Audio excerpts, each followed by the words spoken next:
Baik, assalamualaikum warahmatullahi wabarakatuh. Hamdan syukran lillah amma ba'du.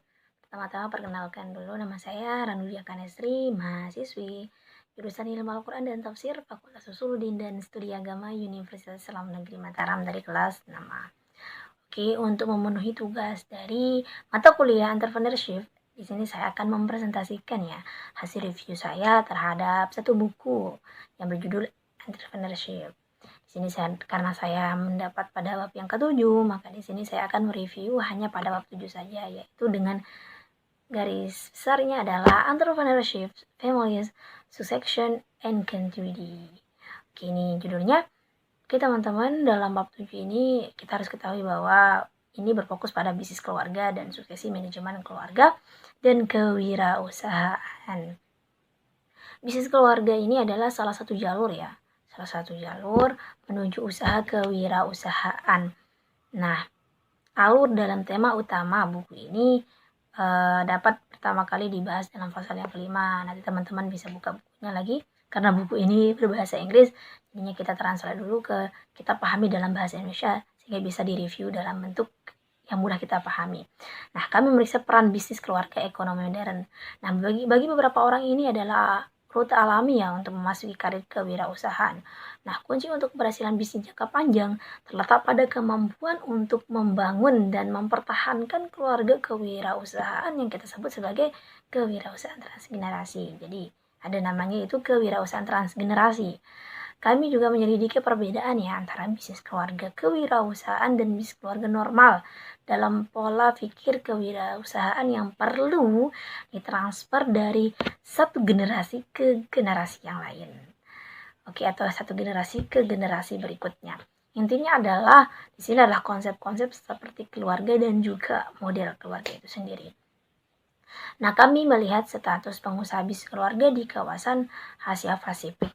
Nah, jangkauan dan keanekaragaman mereka hanya diungguli oleh dampak ekonomi mereka.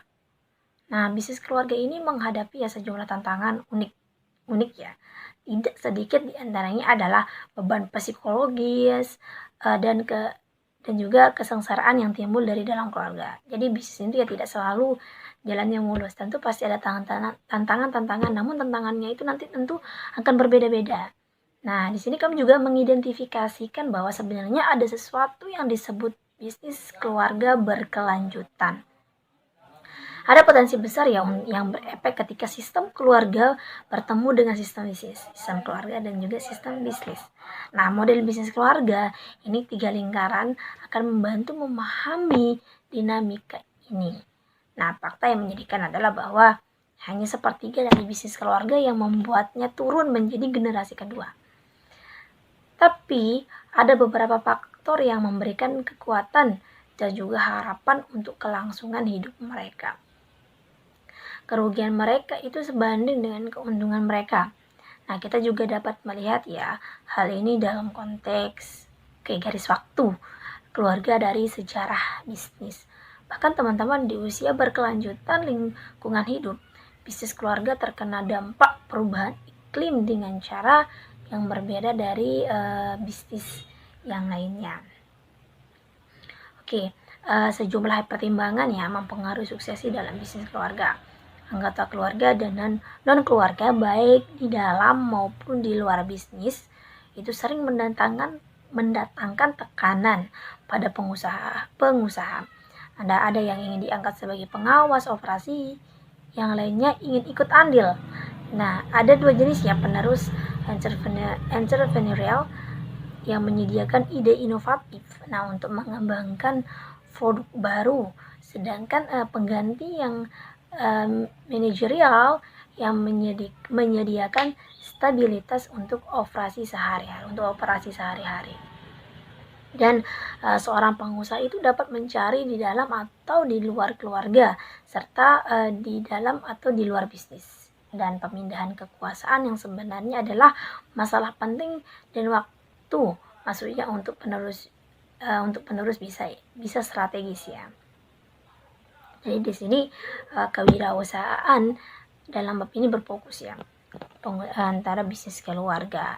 Dalam buku ini juga atau dalam bab ini disebutkan ya bisnis-bisnis yang sudah sukses yang berasal dari bisnis keluarga. Teman-teman bisa buka bukunya karena di sini review ya, jadinya kita membahas yang poin-poin pentingnya saja. Oke teman-teman, kalau ada pertanyaan bisa tulis di kolom komentar, nanti kita berdiskusi di sana.